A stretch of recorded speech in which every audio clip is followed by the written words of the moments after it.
Bonsoir à tous, j'espère que vous allez bien et aujourd'hui on va s'intéresser à la review du show SmackDown du 22 mai 2020.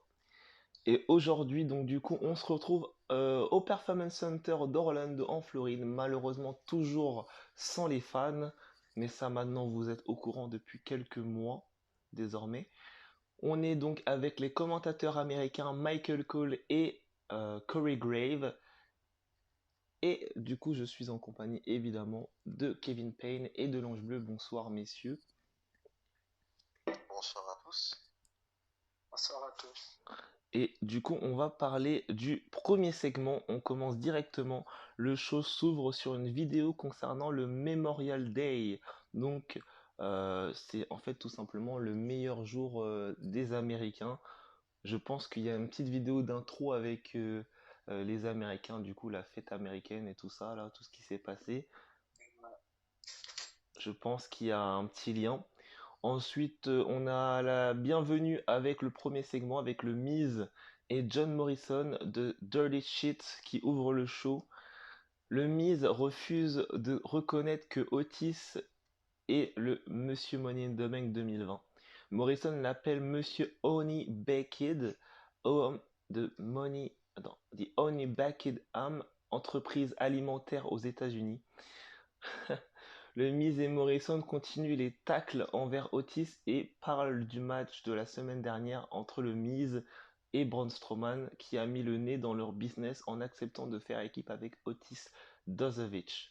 Donc en gros Otis a gagné la mallette récemment à Money in the Bank et le Miz et Morrison ont un peu clashé Otis et le Miz ne veut pas, on va dire, accepter que Otis ait la mallette alors que il le mérite pas en fait.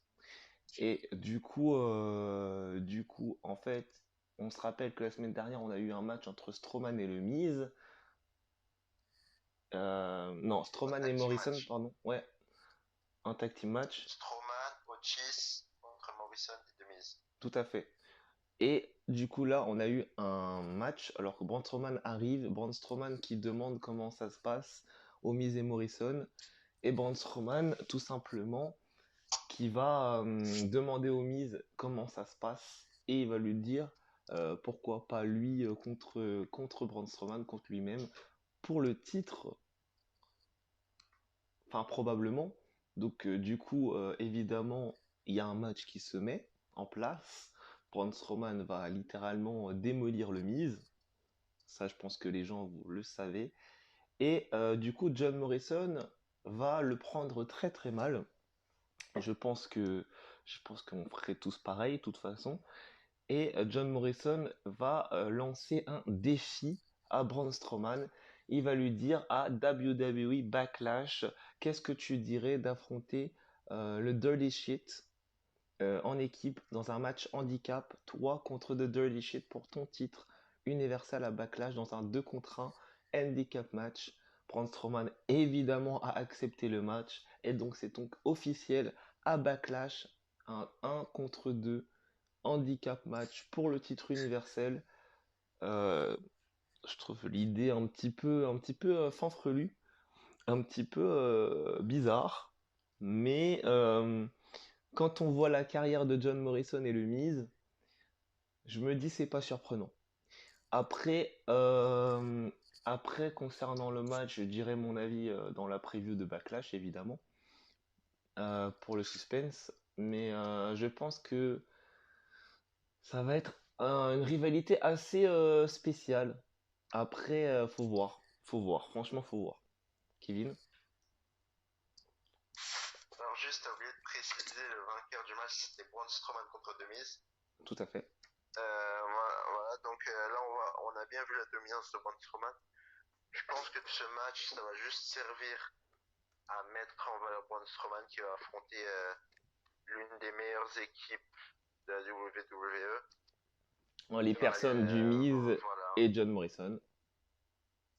Je pense que, bon, on n'est pas à un prévu de backlash, mais aucun doute, je pense pour personne, Tout qu'ils à vont pas fait. gagner John Morrison et The Miz. Il n'y a Mm. pas de doute. Non, mais ils seront pas champions. Co-champions, comme le disait Michael Cole et Corey Graves. Bon, c'est juste pour mettre en valeur Braun Strowman. On est d'accord. Voilà. On Ouais. est d'accord. Et Ange Bleu, du coup. Hein? Ange Bleu, du coup, qu'est-ce que Ange tu Bleu, du coup. penses de cette petite feud qui est en train de se construire entre Braun Strowman, le champion universel, et l'équipe John Morrison et le Miz de Dirty Shit? Je pense que c'est une bonne fête, même si beaucoup de gens en ont marre de voir Miz et Morrison sur le devant de la scène, mais il faut avouer que c'est une très bonne équipe. Miz et Morrison, hey hey, oh oh, Miz et Morrison, hey hey, ho ho. C'est une très bonne équipe. Ils font de très bons segments d'ailleurs, assez drôles. C'est marrant. Je sais pas vous ce que vous en pensez les mecs, mais à chaque fois qu'ils nous montrent comment ça s'appelle ça, leur dirt sheet avec des photos d'Otis et les superstars, enfin des marionnettes des Wyatt, là le segment il était drôle, ça m'a fait péter de rire. Tellement c'était drôle, tellement c'était bien amené. Puis Strowman qui débarque et qui leur fait face et qui les remet à leur place. C'était assez sympathique, je trouve, de sa part d'avoir fait ça. Mm. Mais après, le fait qu'il ait dominé tout le match, c'est assez décevant. Je trouve ça décevant qu'il ait dominé tout le match et qu'on ait un léger comeback du Miz. Mais c'est dommage. Je trouve que c'est dommage d'avoir fait Strowman terrasser le Miz. Mais peut-être que c'était un moyen aussi de le mettre en avant pour que les gens prennent dans la feud. Mais je trouve ça dommage. Et après, je pense que pour ce qui est du match, à Backlash, je donnerai mon avis dans la preview, mais si j'ai un pronostic à donner, je dirais Strowman, mais est-ce que le Miz et Morrison après vont l'attaquer et Otis va cash in avec succès? Ça serait tellement drôle. Non, en vrai, moi, je vais vous dire réellement pour moi ce qui va se passer, et je sais que ça fait longtemps que j'ai pas fait de pronostic parfait, et je vais Je pense donc que faire l'animation. tu devrais le dire à la preview, non? Non, je suis Ouais. très tenté de le dire maintenant. Ouais, ouais, ouais, Ah, ouais, vas-y, ouais. vas-y, vas-y, vas-y, Après, je vas-y. vais oublier, c'est triste. Non, Vas-y. Non, en vas-y, vrai, dis-le maintenant. pour moi, mon pronostic parfait de ce match, il y a deux choix. Il y a toujours deux choix. Et pour moi, je pense sincèrement qu'il y a deux probabilités. Soit le match se passe très bien, le 2 contre 1 se passe très très bien, et on a un match plutôt sympathique entre les trois pour le titre universel, victoire de Braun Strowman, évidemment, sans doute. Soit, soit, et je pense que c'est plutôt ça qui va se passer, je pense que Bray Wyatt, oui, vous m'avez bien entendu, Bray Wyatt va tout simplement s'associer à Braun Strowman. Je dis bien s'associer en tant que lui-même, Bray Wyatt, sans The Fiend. Il va venir demander, enfin, voir que Braun Strowman il va se faire tabasser par les deux. Bray Wyatt va faire son intervention. Bray Wyatt va aider Braun Strowman, donc il va littéralement attaquer le Miz et John Morrison, ce qui va arrêter le match. Ensuite, Bray Wyatt, du coup, va disparaître. Braun Strowman, du coup, va complètement péter un câble parce qu'il va se dire, mais attends, j'avais pas besoin de toi. Je fais 2m03, 175 kilos. J'ai pas besoin de Bray Wyatt pour massacrer deux mecs. Et je pense que Bray Wyatt va réapparaître derrière Braun Strowman en tant que The Fiend. Et à ce moment-là précis, je pense que The Fiend va mettre une rouste à Braun Strowman. Et je pense très très fortement à ce que Braun Strowman va affronter The Fiend et pas Bray Wyatt d'ici très très peu de temps, d'ici Extreme Rules. Je pense qu'à Extreme Rules, normalement les plans c'est Jeff Hardy, Bray Wyatt, mais je pense que ça va attendre. Je pense que ça va un petit peu attendre SummerSlam par exemple.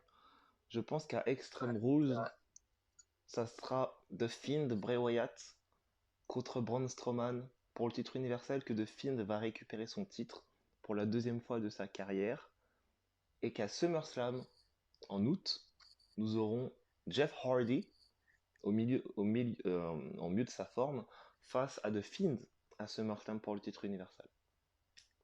Voilà. Maintenant, ce n'est qu'un pronostic parfait. Vous me dites ce que vous en pensez, les gens, par commentaire. Et voilà. Et voilà, on peut passer à la suite du show, qui était quand même assez plaisant, ce show. Ok, on passe à la suite du show du coup, avec du coup les matchs. Le premier match de qualification de la deuxième semaine pour le titre intercontinental, avec le premier match qu'on a pu voir à la NJPW, mais à la WWE pour la première fois qu'on a pu voir à Survivor Series, il me semble. C'était donc AJ Styles contre Shinsuke Nakamura, le japonais Nakamura contre l'américain AJ Styles. Un match plutôt sympathique, comme d'hab, enfin normal, hein, c'est comme deux top stars du catch. Je pense que ce match a été vraiment sympathique pour moi. Évidemment, on aurait aimé que Karl Anderson et Lou Gallows soient là, évidemment. Mais je pense que le match a fait grandir les deux, a redonné de l'importance aux deux, sur une victoire magnifique de AJ Styles, avec à la fin du match Nakamura qui s'apprête à faire son running knee sur AJ Styles, mais ce dernier lui fait un round kick suivi de son Phenomenal Forearm pour faire la victoire pour le tombé spécial, enfin le tombé final, pardon. Et du coup, la semaine prochaine à SmackDown, Elias et AJ Styles pour la toute première fois à la WWE. Ça va être un moment, un très bon moment. Encore un super moment pour la WWE. L'artiste Elias va affronter le Phenomenal One AJ Styles pour la troisième semaine pour la demi-finale. Ça va être pas mal, ça va être intéressant. N'est-ce pas, Kevin? Enfin, ça va être très intéressant. Le match entre AJ Styles et Nakamura était vraiment très bon. Nakamura qui a tenté sa Kinshasa en faisant plusieurs variantes. Il l'a fait de la deuxième ou troisième corde, de la deuxième ou troisième corde. Il l'a fait quand AJ Styles était assis. Ouais. Il a En tenté sliding, ce qu'on appelle le sliding. Voilà, sliding, voilà, c'est ça. Il l'a tenté, bon, en version normale, quand il est debout. Bon, il n'a pas réussi à la fin. Le running. AJ Styles a réussi à mettre sa pénale. Voilà, AJ Styles qui s'était attaqué à la jambe de Nakamura pendant tout le match. Ouais, pour le calf crusher. Lui mettre sa calf crusher. Mais bon, c'est pas passé. À la fin, le Phenomenal Forearm est très bien passé. Ouais, Et, le seul moment du match, Styles, excuse-moi de te couper, le seul moment que j'ai pas du tout aimé, c'est le calf crusher. Je trouve que c'était... Enfin, en fait, ils ont sauvé le mouvement parce qu'on voyait vraiment souffrir Shinsuke Nakamura. Mais je trouve que c'était mal engagé parce que la corde était même pas à 30 secondes de la main de Shinsuke Nakamura. Et 30 cm, ouais. et c'était capté tout de suite qu'il allait s'en dégager.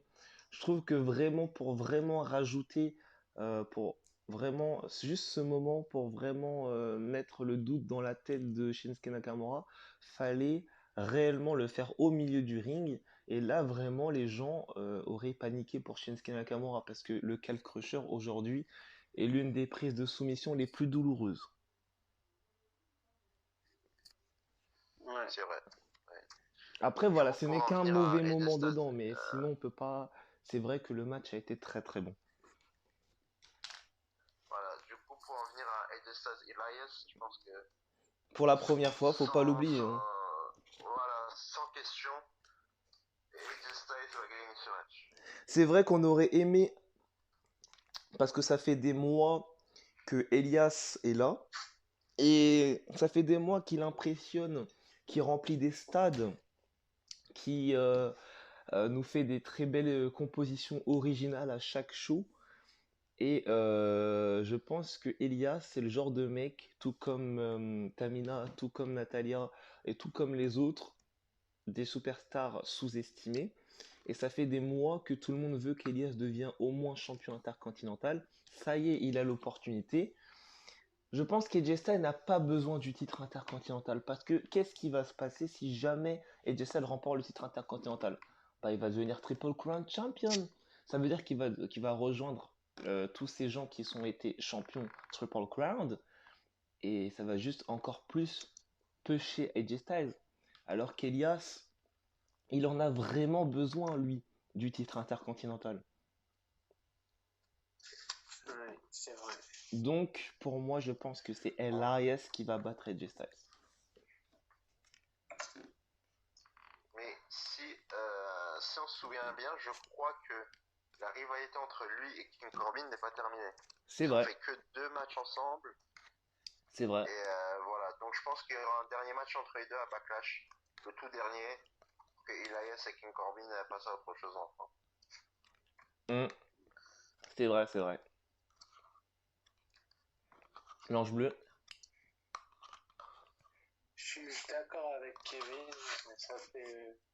Dès que j'ai vu le résultat des deux Styles et Styles face à notre ami Elias, et face à notre ami Nakamura, j'ai tout de suite dit, je me suis tout de suite dit que je l'ai même dit à Tyler hier, que je dis pas de bêtises, j'ai tout de suite dit que Elias va perdre parce que King Corbin va lui coûter le match.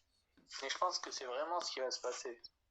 Oui, Et oui, c'est pas, probable, c'est enfin, probable concernant Baron Corbin, il y a de très fortes probabilités que Baron Corbin s'en mêle. En plus, c'est quand même Baron Corbin, l'un des plus grands heels actuellement en activité. Donc, c'est vrai que c'est très probable. Après, encore une fois, je pense que comme je l'ai dit, et je pense que les gens vont être d'accord en commentaire, et je pense que même vous allez être d'accord, je le redis, AJ Styles n'a pas besoin du titre intercontinental. Pourquoi? Non mais Parce ça c'est que, sûr, il en a parce pas que besoin, AJ mais Styles, s'il devient champion, c'est simple. Il va juste rejoindre tous les gens qui ont eu 3 titres à la WWE. C'est juste ça. c'est sûr, j'ai pas dit qu'il en avait besoin, j'ai dit qu'il allait avancer en finale, j'ai pas dit qu'il allait gagner le titre. C'est totalement différent. Pour moi, On pour t'a moi, pas dit pour qu'il moi, allait gagner le titre. le main event de ce tournoi, ça va être Elias contre Jeff Hardy. Après, la deuxième possibilité, c'est Jeff Hardy et Jay Styles. Voilà. Pour moi, c'est les deux ce que je probabilités. préfère ça. Et ça va être pour moi deux gros matchs. De toute façon, que ça soit Elias ou que ça soit AJ Styles, le résultat sera le même. Ça va être un match contre Jeff Hardy. Ouais, Et à mon avis, ça va être un match énorme. Ça va être un gros, gros, gros, gros ouais. match. Et Moi, je dis, La finale sera à Backlash, je crois. oui, ouais, c'est ça, ça sera à Backlash. Mais moi, je dis que AJ Styles va se qualifier pour la finale du coup du côté de Backlash. Et que pour son adversaire pour la finale, je le dirai quand on sera au main event. Mais voilà quoi. Et je n'ai pas encore d'idée, je suis encore un peu flou. Mais je le dirai quand on sera au main event. Mais pour moi, AJ Styles va aller en finale à cause de King Corbin. Ou alors King Corbin pourrait frapper AJ Styles et faire gagner. Et du coup, ça serait AJ Styles qui gagnerait. Enfin, ça serait Elias qui gagnerait. ouais, je vois, je vois. Bon. Mais je pense pas que ça va Mais arriver, je ça, par pense Je pense contre. pas. qu'on a tout. Je pense pas que ça va Ouais, arriver. Je pense qu'il va mettre il va prendre son sceptre et il va mettre un coup de sceptre dans la gueule d'Elias pour le faire perdre. Voilà ce qui va se passer. voilà. Du coup, je pense qu'on a tout dit sur ce match. On continue avec la suite du coup, on va pas trop tarder. On continue avec donc ce match que tout le monde a parlé dessus pendant des jours et des jours. C'était ce fameux match championne contre championne. Les anciennes membres du Force Woman de la WWE qui s'affrontent encore une fois. Bayley en tant que championne de SmackDown contre Charlotte Flair, championne de la NXT. Gros match en perspective avec Bailey qui commence avec une petite promo dans les vestiaires, avec la présence évidemment de Sasha Banks. Et contre toute attente, et je pense que c'est pour moi la grosse partie de ce match, et vraiment j'adore ce moment où Bailey, elle prend de l'assurance et qu'elle dit à Charlie Caruso, ou je sais plus qui était l'intervieweuse, elle lui dit clairement, euh, attends, faut que je parle à Sasha Banks. Elle parle à Sasha Banks et elle lui dit, écoute, ma pote, je sais que tu veux m'aider, je sais que je sais qu'on est amis et tout ça, je te fais confiance, mais pour ce match, j'ai pas besoin de toi. Je peux gagner toute seule et je veux pas que Charlotte continue à dire que je peux pas gagner enfin, je peux pas gagner sans toi. Du coup, elle lui dit clairement reste dans les vestiaires. Et du coup, bah, Sasha Banks accepte. Bailey qui écarte Sasha Banks de elle-même et qui, confiante comme elle est, va affronter Charlotte, qui est quand même la top star montante de la WWE. Et elle la bat. Bailey a battu Charlotte sans Sasha Banks. Ce qui est quand même quelque chose qui est improbable. Parce que, à mon avis, tout le monde ne le dit pas forcément, mais voulait une victoire de Charlotte. Donc, forcément, tout le monde a été un petit peu choqué. Et clairement, elle l'a fait. Bailey a montré que c'était réellement the role model, qu'elle était réellement la représentante du show de SmackDown et qu'il y avait personne qui pouvait la détrôner. Sauf que, attention à ce que je vais dire maintenant, elle en a oublié une. Et elle, la personne en question, c'est sa meilleure amie. C'est l'une des autres moitiés du Force Woman. C'est the five-time Raw Women Champions. C'est Sasha Banks. Donc, je pense que Bailey, à mon avis, doit s'attendre au bout d'un moment à ce que Sasha Banks veuille le titre. Il faut le rappeler quand même que Bailey et Sasha Banks ont l'un des meilleurs matchs de l'histoire à NXT. C'est l'un des matchs qui a créé la révolution féminine. Donc, je pense que Sasha Banks Bailey, ça va arriver dans très peu de temps. Et je pense que ça va être à Backlash. Parce que Backlash, c'est simple. Ça va être probablement le pay-per-view avec les meilleurs matchs de l'histoire. Ça a été annoncé comme ça, grâce à Edge et Orton. Désormais, vous pouvez voir juste au-dessus de Backlash, The Greatest Match of the Year, ou je sais plus, c'est marqué quoi en bas. Et en gros, ouais, The Greatest Match Ever, donc les plus grands matchs de l'histoire, quoi. Et donc je pense que Sasha Banks Bailey, ça va être ce match-là, ça va être à Backlash pour le titre de SmackDown entre meilleurs amis. Je pense qu'ils vont le faire comme ça. Je pense qu'ils vont le faire comme ça et que Sasha Banks va récupérer le titre à Bailey. Voilà. Kevin, qu'est-ce que t'en penses? Kevin, qu'est-ce que t'en penses? Et du coup, Bailey qui gagne par une triche en tenant les cordes, c'était pas impressionnant de sa part. Mm, mm. Mais voilà, Ouais, c'était juste le bémol, c'était juste le petit à petit. bémol du match. Je dirais pas que c'est le bémol, c'est que elle est heal, donc elle va gagner par triche. Oui, C'est totalement logique. oui. Et du coup, ils construisent petit à petit cette rivalité avec Sasha Banks. Voilà. Est-ce que tu es d'accord que c'est probable que à Backlash on ait the greatest match ever entre Bailey et Sasha Banks pour le titre de SmackDown? Ou est-ce que tu vois une autre que Sasha Banks, qui est probable aussi?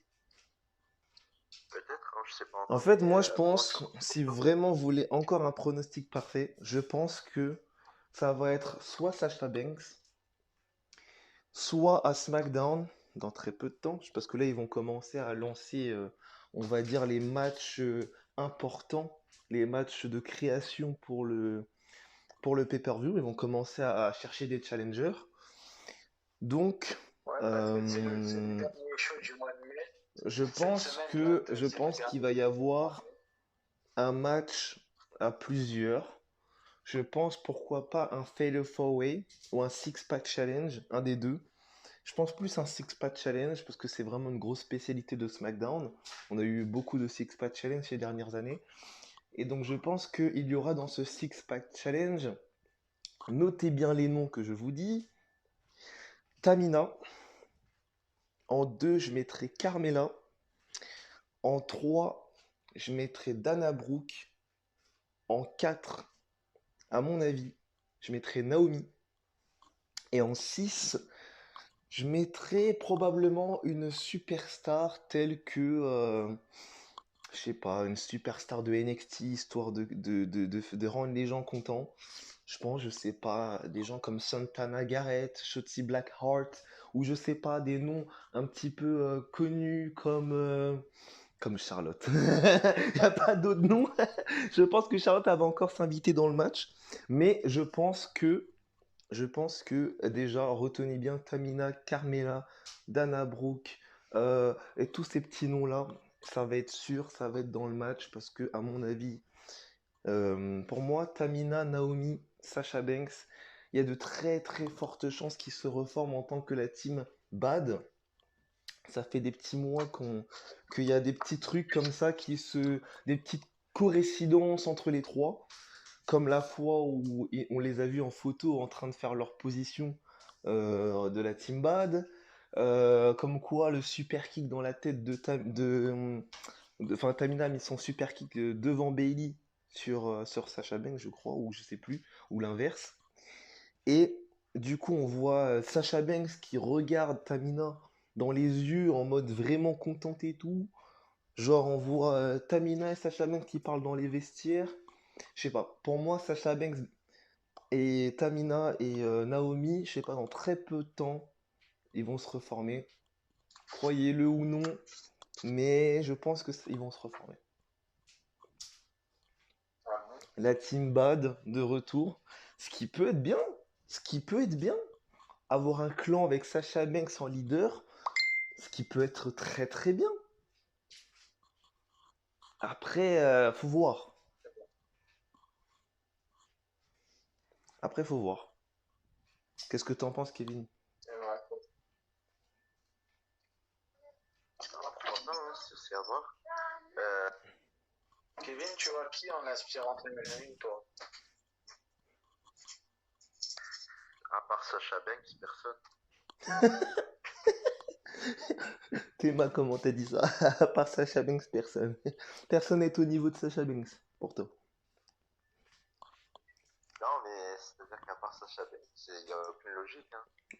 Mais c'est vrai, La seule Bailey, logique, elle a c'est tabassé tout le roster de que- SmackDown. Il n'y a personne qui lui a résisté jusqu'aujourd'hui. Elle a tabassé Charlotte Flair en plus des autres. Donc maintenant, il n'y a plus personne qui est à son niveau, à part Sasha Banks. Donc pour moi, la rencontre, elle est obligatoire. Pour moi, Sasha Banks Bailey, ça doit se faire. C'est comme ça doit se faire. Après, maintenant, est-ce que ça va se faire sous forme de trahison? Est-ce que Sasha Banks ou Bailey va trahir l'autre? Ou alors, ils vont se faire un match entre amis comme Edge et Orton. Edge et Orton qui vont se battre en rivalité, mais c'est un match, on va dire, entre potes. On va dire ça comme ça. pas vraiment entre potes. Hein. Dans le Pour les sens où combos, c'est un match, on va dire, où les deux, ils se connaissent, tu vois, depuis très très longtemps. Ils ont fait équipe ensemble, ils ont été champions en équipe ensemble. Mais moi, je te parle pas forcément de la rivalité, je te parle plus en vrai de leur situation amicale. Et je pense que dans la réalité, ils sont très très potes, faut le savoir. Et je pense que dans le match, dans la rivalité, je pense que c'est intéressant de noter que Edge, je pense que Edge, on n'a quasiment jamais vu Edge aussi vraiment stressé dans un match. D'habitude, Edge, c'est le genre de personne à être sûr de lui. Aujourd'hui, il est stressé. C'est Orton quand même son adversaire. Tu vois ce que je veux dire? Moi, ouais, Moi, je me dis, Sasha Banks Bailey, je vais pas donner mon avis encore. C'était un super match, oui. Hein? C'était assez étrange. Tu veux dire Bailey Charlotte Flair, pas Sasha Banks. Ouais. Bailey Charlotte Flair. Charlotte Ouais. Flair, C'est un moi aussi super j'avais match. entendu Sasha Banks Bailey, je me suis dit what? Depuis quand? Elle l'a fait toute seule avec un roll-up avec le pied dans les cordes. Mais c'était un bon match avec une victoire du Hill classique, comme on l'a dit. Mais on pouvait s'attendre à tout sauf à quelque chose de trop court et à une victoire possible de Charlotte. On a eu ce qu'il fallait. Et c'est un match qui met Bailey à sa place de championne d'ailleurs de SmackDown. Pendant le match, c'est vrai que Charlotte a essayé de faire venir Sasha Banks en la provoquant, mais elle n'est pas venue. Et c'était assez rigolo. J'ai trouvé ça rigolo. Et pour ce qui est de la suite, de Bailey, elle a battu, vous dites tout le monde, elle a pas encore affronté Alexa Bliss. Si elle perd les titres, pourquoi pas. Elle a battu Carmella. Elle a battu Lacey Evans, elle a battu Naomi, elle a battu Tamina, elle a battu Nikki Cross, il me semble. Même Bliss, il me semble qu'elle l'a battue en Oui, non, mais je vais simplifier tes explications. Encore une fois, non, mais attends, je simplifie juste ton explication. Laisse-moi finir. Il reste deux noms. Enfin, il me reste. Donc, pour moi, il reste trois noms, pardon. Non, il reste 4 noms. Il nous reste Dana Brooke, qui pourrait très bien défier Bailey dans un match pour le titre à Backlash. Ça serait pas mal du tout comme match. Surtout que Dana Brooke, on lui promet un push depuis quelques temps et ça serait assez rigolo. Il nous reste Mandy Rose, qui est en rivalité avec Sonya Deville. Du coup, il nous reste Sonya Deville aussi. Et il nous reste Sasha Banks. Donc, pour moi, ça va jouer entre Dana Brooke et Sasha Banks. Et pour patienter en attendant Sasha Banks, je verrais bien Dana Brooke face à Bailey à Backlash. Et vu que les enregistrements de SmackDown, les enregistrements de Raw, c'est demain aux États-Unis pour le prochain Raw et celui d'après, et mardi pour ce SmackDown, ça m'étonnerait pas que mardi, on ait une promo de Bailey, vu qu'elle a dit qu'après une célébration, et que soit Sasha Banks lui répondre et lui rétorque à la face que voilà, elle est meilleure qu'elle veut l'affronter, etc. Backlash et que ça va être un match entre copines. Soit Dana Brooke débat et défie Bailey dans un match où Dana Brooke a toutes les chances de récupérer le titre. Ou soit, on a ce qu'on appelle un certain general manager, ou je sais pas, quelqu'un d'important, comme un certain Triple H, ou Stephanie McMahon, ou Shane, ou n'importe qui est en charge de la WWE, comme Vince McMahon également. Je pense qu'il pourrait lancer un match à plusieurs, un triple menace ou quelque chose. Oui, un triple menace serait intelligent entre Dana Brooke, Sasha Banks, Alexa Bliss. Et là, on a un match très intéressant, parce que comme tu dis, c'est les derniers noms qui n'ont pas, eu d'opportunité pour le titre. Il faut un match avec ceux qui n'ont pas eu le titre. Et à la fin, il n'en restera qu'un. Et cette personne, elle défie Bailey à Backlash. Et ça paraît logique comme ça. Ou alors Sasha Banks et Bailey nous font une promo mardi pendant les enregistrements de SmackDown. Si Alexa Bliss et Nikki Cross n'ont plus les titres, Alexa Bliss les interrompt. Peut-être pas avec Nikki Cross ou avec Nikki Cross, j'en sais rien. Elle arrive, un monte sur le ring, Dana Brooke arrive ensuite. Ensuite vient Mandy Rose et Sonya Deville. Et ils font un Fatal 5 Way. Il y a gagnant à prendre Bailey à Backlash. Oui, non, mais c'est ce que je te dis. C'est là, tu as juste résumé ce que j'ai dit. Ils font un match à plusieurs. Et ils donnent une challenger finale à Backlash. Un match à 5 avec Dana Brooke qui gagne, ça serait bien. Voilà, du coup. Pour ce match, on peut passer au prochain. Tout à fait. Prochain match. Pour moi, ça sera soit Dana Brooke, soit Sasha Banks. Ok, on a compris. Je pense que les gens ont compris que tu étais pour Sasha Banks ou Dana Brooke. On passe au prochain match de rivalité entre Mandy Rose et Sonya Deville. Ouh là là, j'ai bugué. Sauf que c'était un match mixte. Match par équipe mixte entre Mandy Rose et Dolph Ziggler contre Otis et Mandy Rose. À la fin du match, victoire de Dolph Ziggler et Sonya Deville. Avec Sonya Deville qui va coller un espèce de sliding knee en pleine nuque de Mandy Rose, qu'on pourrait avoir une petite ressemblance avec le last shot d'Adam Cole, à quelques détails près. Et je pense... ah oui, derrière Dolph Ziggler, à la fin du match, qui colle un super kick monumental dans la tête de Otis. Je pense que là, on va faire une petite continuité de rivalité. Je pense que Dolph Ziggler, j'ai hâte de voir ce qui va se passer avec Ziggler. Parce que déjà qu'ils l'ont pas fait participer au Money in the Bank alors que il en aurait vraiment pour moi, il aurait vraiment dû y participer. Mais voilà, on va pas non plus tergiverser sur ce sujet-là. Je pense que Dolph Ziggler, j'ai hâte de voir ce qu'ils vont faire avec lui. Parce qu'il le mêle à une rivalité qui a pas vraiment d'intérêt pour lui. Mais je pense que le fait qu'ils soient en rivalité avec Otis, pour moi, j'aime bien. J'aime bien l'idée. Après, je sais pas. Je sais pas dans quelle idée ils veulent mettre ce match, dans quelle idée ils veulent faire cette rivalité. Mais je trouve ça intéressant, je trouve ça marrant, en fait, entre Otis et Ziggler. Après, faut voir ce qui va se passer ensuite. Mais pour l'instant, Sonya Deville, pour moi, Mandy Rose, c'est la rivalité qui m'intéresse le plus dans les deux. Et sachant que je les ai suivis à Tough Enough, j'ai suivi le début de carrière de Mandy Rose à la WWE. Faut savoir que Mandy Rose, elle a participé à Tough Enough avec Sonya Deville en tant que Amanda, et j'ai adoré ses débuts à Tough Enough. Et la voir face à Sonya Deville, pour moi, c'était quelque chose qui était prévisible.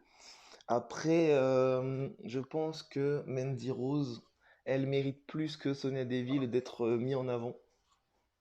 Après, voilà, ce n'est que mon avis, Kevin. Ah oui, le match était bon. On a eu la victoire Sonya Deville et de Dolph l'équipe Ziggler. de Dolph Ziggler à Sonya Deville avec Sonya Deville qui peut tomber sur Mandy Rose. Donc Oui, ça prouve bien que la rivalité va continuer entre les deux. Je pense que la rivalité va se terminer à Backlash, puisque Backlash c'est le pay-per-view où toutes les rivalités se terminent. ouais, avec les plus Donc je grosses pense rivalités de que l'histoire. Mhm. voilà, donc je pense que là on aura une petite stipulation entre les deux. Mhm. Je pense à un Avec bon street fight. voilà pour terminer la rivalité. Mhm. Mais voilà, c'était un très bon match. On verra la suite. L'Ange Bleu, est-ce que tu veux rajouter quelque chose ou on a tout dit? Je l'ai trouvé très mauvais, ce match. Aïe. Pourquoi t'as trouvé ce match très mauvais? Attention, il va falloir que tu aies un argument en béton. Parce que lorsqu'on dit le match a été très mauvais, faut expliquer pourquoi. Parce que pour moi, il a été quand même assez lent comme match. Je l'ai trouvé lent, avec une victoire de Sonya Deville et de Ziggler, c'est vrai, mais il était très très très lent. Enfin, je l'ai trouvé très lent. C'est juste la vitesse qui t'a gêné? C'est pas que la vitesse, mais c'est en partie la vitesse. C'était quand même assez lent. Hmm. Mais c'est pas que ça. C'est un mélange de plein de choses. Hmm. Et c'est quoi toutes ces Explique du choses? coup. Explique un petit peu, parce que là, franchement, personnellement, et je pense que Kevin va être comprend d'accord avec moi, on pas. comprend pas, ouais, voilà, on comprend Voilà. pas l'optique, pourquoi ça t'a gêné. Parce que il y a des matchs qui sont lents, mais bon, il y a des matchs qui sont trop rapides, mais ça va. En fait, ça dépend de la rivalité, ça dépend du match, ça dépend des objectifs du match. Si ça a été lent, à mon avis, c'est pour placer plusieurs segments, je pense. Ça dépend. Ça dépend pourquoi Ouais. tu trouves que ce match il a été très mauvais. Il a été pas bon parce que ça m'a fait prendre conscience que ce serait pas cette année ou l'année prochaine qu'on regarderait le Mix Match Challenge s'il revenait. Hmm. Et que la douleur a joué trop dans la politique correcte sur la blessure d'Otis quand il a été blessé envoyé dans l'escalier par Dolph Ziggler. Ils auraient très bien pu faire un mix-up handicap tag team match où Ziggler aurait frappé Mendy, ça aurait été du coup c'était pas bien pour ça. Et Mhm. aussi on n'a pas été assez impressionné d'imaginer un duel Ziggler-Mendy, mais c'était pas bon, il fallait éviter que Otis reçoive le tombé, mais sinon il était pas bon ce match. Enfin, je l'ai trouvé pas bon du tout, et je trouve Mais que la comment ça rivalité reçoit est le en train tombé? Explique-toi parce qu'en fait le truc c'est quoi? Tu dis que Otis reçoit le tombé, mais le tombé final c'est pas Otis qui l'a eu. Non, Oui, je sais, mais justement, c'est parce qu'il a la mallette qu'il a pas reçu le Oui, mais ça tombé c'est final. logique. Mais sinon, Sonia Deville et Mandy Rose, je trouve leur match de plus en plus bidon. Et je mâche pas mes mots quand je dis ça. Pareil pour Ziggler et Otis. Il est temps que la rivalité s'arrête parce que c'est vraiment chiant. Ok. Ben désolé à Ziggler parce que c'est un très bon ami à moi. Enfin on s'est rencontrés blablabla. Et Otis désolé à eux pour leur rivalité, hein. Visiblement l'Angelou n'a vraiment pas du tout aimé ce match. Après ce n'est que son choix. C'est pas que j'ai pas aimé, c'est que pour moi, le, Sonia Deville et Dolph Ziggler ont trop dominé. Mais Ont c'est leur trop but. dominé et et Mandy Rose qui se fait prendre pour une gogole, mais après, je mâche pas mes après, si t'avais regardé le match, t'as remarqué qu'il y avait beaucoup de crasse de la part de Dolph Ziggler et Mendiro et Sonya Deville. Ouais, C'est-à-dire, c'était le but, c'était leur but de leur rôle de souvent, heal. Quand t'es heal, le voilà, but c'est vraiment ils de respectent pas gagner les règles. par tous les moyens. S'il faut que tu triches, s'il faut que tu fasses des crasses à ton adversaire, c'est ton but. Tu veux gagner. Donc t'es prêt à tout. Même à tricher, même à taper dans les parties intimes, c'est ton but. C'est comme ça. Oui, Donc mais voilà, c'était vraiment leur but. oui, c'est peut-être leur but, mais leur but sur Mandy Rose et Sonia Deville, il faut que ça s'arrête à un moment donné parce que roll-up, la dernière fois, elle a gagné sur un roll-up, là, elle a gagné avec un coup de genou, enfin, un Shining Wizard. Mais je pense qu'il faut, à un moment donné, arrêter de mettre l'accent sur ces deux-là. Il faut qu'elles arrêtent de se foutre sur la gueule. Peut-être qu'à un moment donné, elles pensent aussi au titre de championne de SmackDown et qu'elles se disent, bah tiens, Bailey n'a pas de challenger, pourquoi j'irais pas la titiller un peu? Mais je pense que, gros, je pense que je vais t'expliquer un truc et je pense que t'as pas compris l'objet de ce match. Et, Et je vais et, t'expliquer. et si, Regarde, en fait, le truc, moi, je pense et que si, Mandy Rose contre si Sonia... Et non, écoute ce les que je te gens, dis. Mandy Rose contre Sonia les gens, Deville, je pense que et c'est...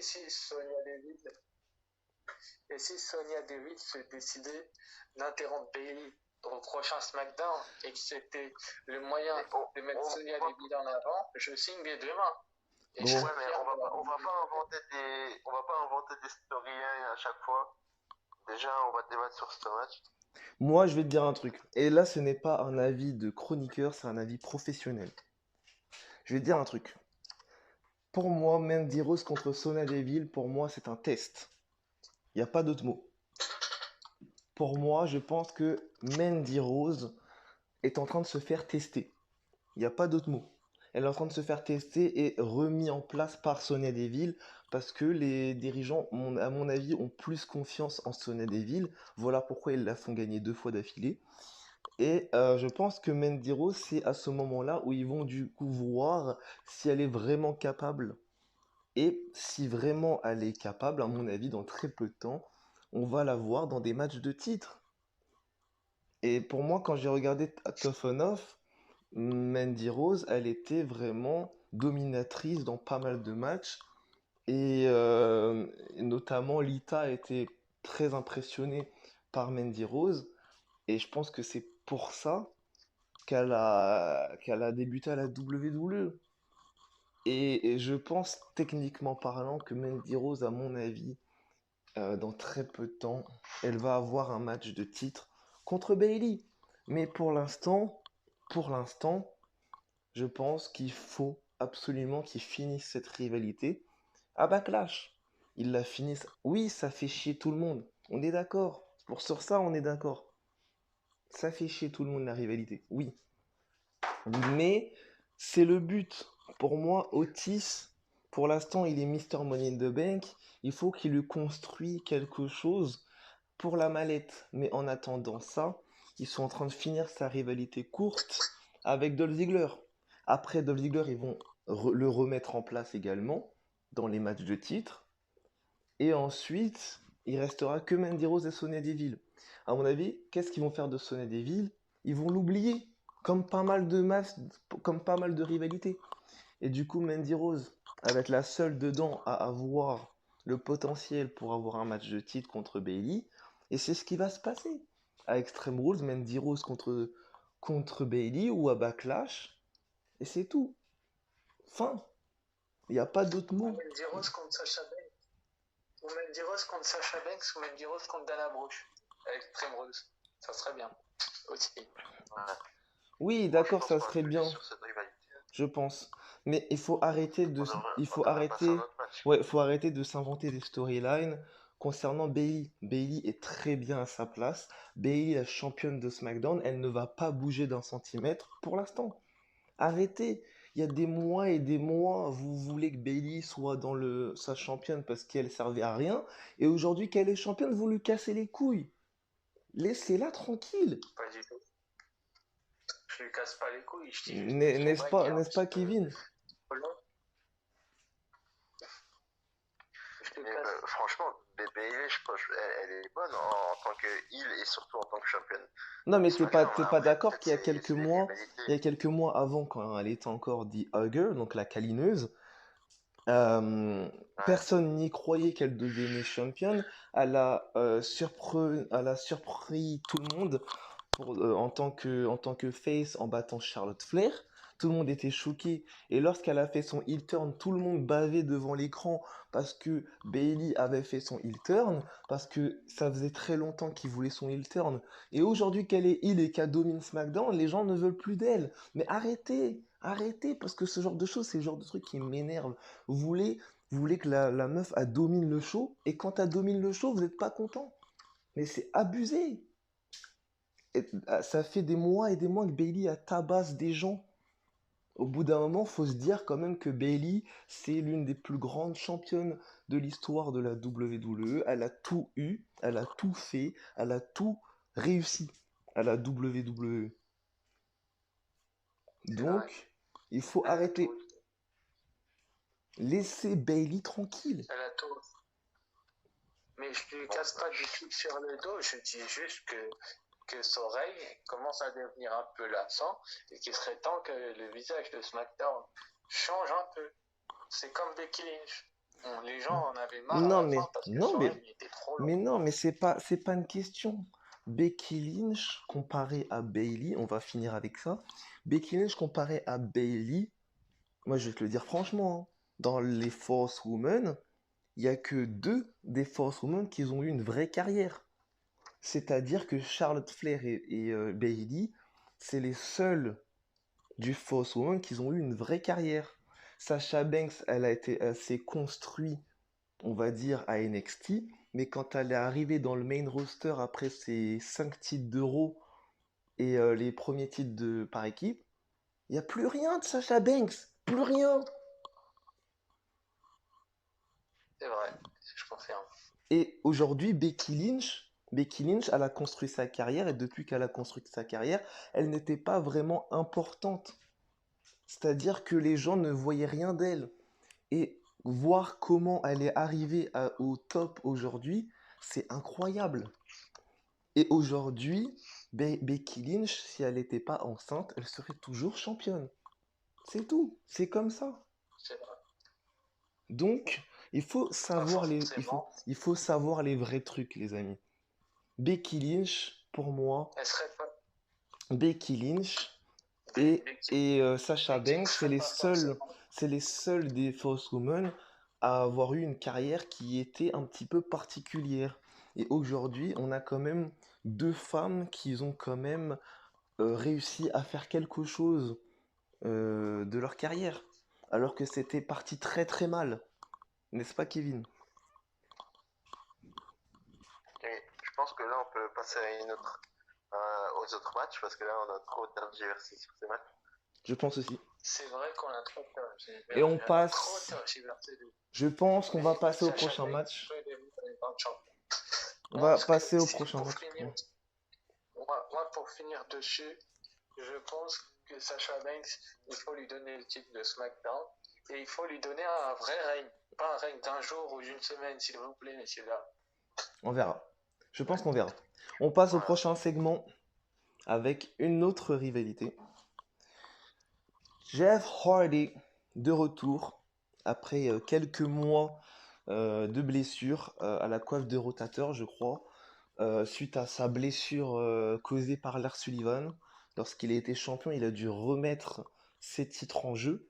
Enfin, il a dû remettre les titres par équipe de SmackDown en jeu. Il a dû les remettre au sol. Il a dû les abandonner, comme pas mal de champions, notamment Rollins, notamment Becky Lynch. Voilà. Et du coup, Jeff Hardy revient après plus de 9 mois ou un peu moins de blessures. Et il va affronter Sheamus, The Celtic Warrior, qui est lui aussi de retour.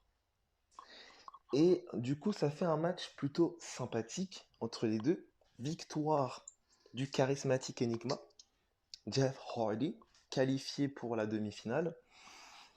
Je pense que c'était la meilleure chose à faire. Je pense que c'était la meilleure chose à faire pour ce début de rivalité. Et je pense que Sheamus va tellement être frustré d'avoir perdu sa place dans le titre intercontinental, alors que c'est Sheamus quand même, c'est un ancien champion du monde. Et je pense qu'il va empêcher probablement Jeff Hardy d'aller en finale. Il va tout faire pour l'empêcher de gagner. Ce qui va arriver, c'est sûr, de toute façon. Il va tout faire pour empêcher Jeff Hardy de gagner le titre intercontinental. Après, je pense que c'est une rivalité qui va se finir vite. Je pense que c'est une rivalité qui va se finir à Extreme Rules en juillet. Et je pense qu'à SummerSlam, il va y avoir Jeff Hardy de Fiend, comme tous les rumeurs le disent. Voilà, tout simplement. Kevin? Bah, du coup, le match de Jeff Hardy Sheamus, c'est terminé par une victoire de Jeff Hardy sur un roll-up. Mm. Ce qui annonce très bien que la rivalité va continuer. Ouais. Et comme l'avait dit Jeff Hardy dans ses promos, je pense que le monde de la WWE veut un dernier run de Jeff Hardy en tant que champion intercontinental. Mm, mm. Parce que comme il l'a rappelé, c'est le premier titre qu'il a remporté de sa carrière. Ouais, il a demandé aux premier. fans de le suivre pour le dernier bon règne pour Jeff Hardy à la WWE. Voilà. Et c'est aussi la première fois que j'avais découvert Jeff Hardy, c'était en tant que champion intercontinental en 2007. Mm. Et je Moi, crois c'était que en c'était la première fois qu'il avait remporté. 2008 que je l'ai découvert, Jeff Hardy. J'ai tout de suite accroché. Ouais. Mais voilà. Donc, franchement, je serais d'accord pour que Jeff gagne le titre en intercontinental. Jeff Un Hardy. bon run, non pas un run de 1 mois, mais un très bon run quand même. Faut savoir que ça fait plus de 20 ans que Jeff Hardy est à la WWE. Bon, il a quand même été à la Impact Wrestling, Brother Nero, Willow et tout ça. Mais Jeff Hardy, ça fait plus de 20 ans qu'il est à la WWE. Il en a créé des événements. Il a fait des trucs incroyables dans sa carrière, notamment des Sweat and Bomb à bout portant sur tous les sommets. On se souvient de sa Sweat and Bomb du haut du stade. On se souvient de plein de ces Sweat and Bomb.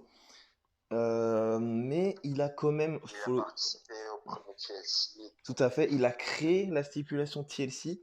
Il faut le savoir que la stipulation Avec TLC Edge et Christian et les existe, Dudley Boys. existe grâce à ces trois-là, grâce à ces trois équipes. Sans ça, TLC n'existerait pas. Ça veut dire quand même C'est que ça. Sans eux, ça n'existera pas du tout. Jeff Hardy a créé l'histoire, il a créé les meilleurs moments de la WWE et aujourd'hui, il revient pour son dernier grand moment, sa dernière grande carrière à la WWE. Ça va être triste de le voir partir à la retraite, mais c'est comme ça. Je vous le dis, Jeff Hardy, je vais pas vous le cacher, c'est mon idole. Donc évidemment, il va y avoir des larmes quand il va devoir arrêter de catcher. Mais c'est la vie. C'est la vie et on peut pas obliger Jeff Hardy à catcher s'il veut plus catcher. C'est comme ça. Mais aujourd'hui qu'il est encore là, c'est à vous, les amis, de l'encourager. Il l'a dit, il demande aux fans de l'encourager pour continuer parce que c'est très dur. Et, et j'attends vraiment le soutien des fans pour Jeff Hardy. Et puis, ben, j'ai hâte de voir la suite. Et je pense que Kevin aussi a hâte de voir la suite de Jeff Hardy. Et voilà. Du coup, Ange Bleu. L'Ange Bleu, est-ce que tu as quelque chose à rajouter envers ce match Jeff Hardy versus Sheamus? Jeff Hardy a gagné sur un roll-up, comme l'a dit Kevin Payne. Mais est-ce qu'il a réellement besoin de gagner sur un roll-up? Je ne suis pas sûr, mais c'est la storyline qui doit être comme ça. Tout à fait. Comme l'a dit Chris Tyler, je pense que Sheamus va coûter le match à Jeff Hardy face à Daniel Bryan. Et que la finale, du coup, sera entre Daniel Bryan et AJ Styles. Et que Daniel Bryan va gagner ce titre. Pour moi, c'est Daniel Bryan qui va gagner le titre parce que Sami Zayn, apparemment, quand il va revenir après le SmackDown d'après Backlash, il va faire avec le gagnant du tournoi pour le titre intercontinental. Oui. Et comme avant son départ, il était déjà en feu avec Daniel Bryan, il pourrait très bien refaire avec Daniel Bryan. Oui, je vois, tu essaies de rejoindre les... T'essayes de rejoindre les coïncidences et les rivalités, je vois, je comprends. Pour une revanche de WrestleMania entre les deux. Et je pense que c'est la meilleure chose à faire, c'est de donner le titre à Daniel Bryan. Parce qu'il n'a pas eu grand-chose cette année, en cette année 2020. En ces 5-6 premiers mois de l'année, enfin, on est déjà à la moitié de l'année, je sais, mais... On est à la fin de l'année même. On est à la fin de l'année même. Parce qu'on est bientôt au mois de... Oui, non, mais je veux dire, on se rapproche plus de la fin de l'année que du début. Tu vois ce que je veux dire? Et du coup, je pense que c'est ce qu'il y a de mieux à faire. Vu que cette année, il n'a rien eu, c'est de donner le titre à Bryan. Après, s'il le donne à AJ Styles, ça ne me dérangerait pas non plus. Pour avoir pour la première fois, ou l'une des premières fois, AJ Styles Sami Zayn, avec une conservation d'AJ Styles. Yes. Ou une conservation de Daniel Bryan, parce que s'ils font gagner le tournoi à Bryan, je vois pas pourquoi il redonnerait le titre à Sami Zayn derrière, même s'il l'a battu à WrestleMania, avec l'aide de Nakamura et de Cesaro. Je vois pas pourquoi il lui redonnerait le titre directement après, mais c'est possible. Et si c'est AJ Styles, je le vois pas battre AJ Styles. Qui est Nakamura, Cesaro ou n'importe qui, je pense que AJ Styles peut se débarrasser des trois. Voilà, c'est tout ce que j'ai à dire. Et sur le fait que Jeff Hardy gagne le tournoi, si Jeff Hardy venait à gagner le tournoi, un Jeff Hardy Sami Zayn serait pas mal du tout aussi.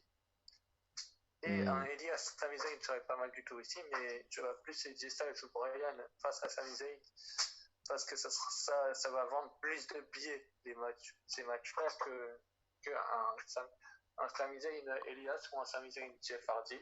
Quoi qu'un Sami Zayn Jeff Hardy, ça pourrait aussi vendre des billets en masse. Mais Elias, j'ai du mal à le voir vendre des billets avec un titre.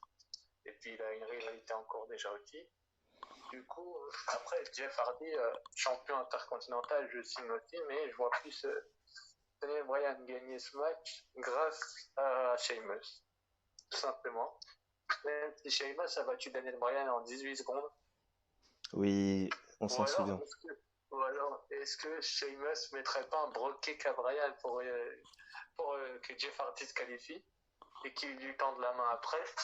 Une petite équipe entre les deux serait marrante, histoire de remplacer Cesaro et de mettre en rage Cesaro, peut-être, vu que Cesaro est l'équipier de Sami Zayn.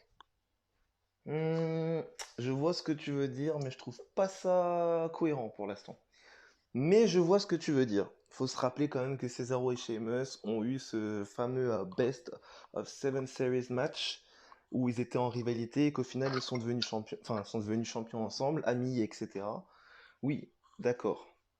Mais c'était la storyline, c'était la storyline parce que tous les deux étaient au top et que Mick Foley et Stephanie McMahon voulaient les mettre ensemble. Donc ils ont trouvé quelque chose pour les rassembler. Mais Ouais, je pense que en ce qui concerne Sheamus et Jeff Hardy, certes les deux se connaissent très bien. Parce qu'il faut se rappeler quand même qu'à WrestleMania 33, les Hardy Boys ont quand même coûté le match à Sheamus et Cesaro en remportant les titres alors qu'ils faisaient à peine leur grand retour, on s'en souvient. Et je pense que Cesaro, ancien partenaire de Sheamus pour le bar, je pense que Cesaro il devrait avoir un peu plus d'importance et je pense que c'est ça en partie qui fait rager les gens parce que Cesaro aurait dû être à la place de quelqu'un, je sais pas, par exemple à la place de AJ Styles dans le tournoi parce que ça fait des mois, même des années que Cesaro n'a pas d'opportunité de titre. Je crois que son dernier titre à la WWE, à part les titres par équipe, c'est le titre des États-Unis. Voilà. Je pense que Cesaro a besoin du titre intercontinental. Donc je vois bien Cesaro prochain challenger pour le titre intercontinental après le tournoi. Et je pense que ça peut être cool. Ça peut être cool d'avoir un Jeff Hardy Cesaro ou un AJ Styles Cesaro ou un Daniel Bryan Cesaro. Ça peut être cool. ouais, Après, là, Cesaro. on verra. Ce match, du coup, On verra est bien. le main event de la soirée. C'est ce qui finit le show. On voit Jeff Hardy sur la rampe en train de fêter sa victoire, en train de remercier les fans, tandis que Sheamus, lui, énervé sur le ring, en train de se poser plein de questions dans sa tête et en train de probablement préparer la suite de sa rivalité avec Jeff Hardy. C'est vrai. Voilà, donc c'était donc la review de SmackDown du 22 mai 2020. Ça a été vraiment un très bon show, à part quelques petits trucs qui n'ont pas été, mais c'était pas grave au point de faire chier le show. Je pense que on a quand même des SmackDown de qualité depuis le renouvellement de SmackDown, depuis qu'ils sont passés sur la Fox. Donc franchement, Ouais. je peux que remercier la WWE pour leur investissement et je leur souhaite le meilleur pour la suite, la continuité, qu'ils continuent à être au meilleur de leur forme. Et puis voilà. Et puis nous, on va se quitter pour cette review. Ça a été plutôt cool. Prochain Et pay-per-view on va se donc, retrouver pour The Greatest Match Ever à Backlash dans la nuit du 14 juin au 15 juin prochain avec des matchs comme Edge contre Orton, comme le 2-on-1 handicap match entre Braun Strowman, Le Miz et Morrison et plein d'autres matchs qui vont être annoncés très très prochainement. Restez bien connectés, restez bien à jour. Likez, commentez, partagez, abonnez-vous et surtout activez la cloche et on se retrouve très prochainement. Merci à vous tous, merci à Kevin et l'Ange Bleu d'être là. de rien. C'était un plaisir et on se retrouve pour la preview de NXT, si je dis pas de bêtises, et de SmackDown. Oui, oui. Merci à vous tous et à très vite.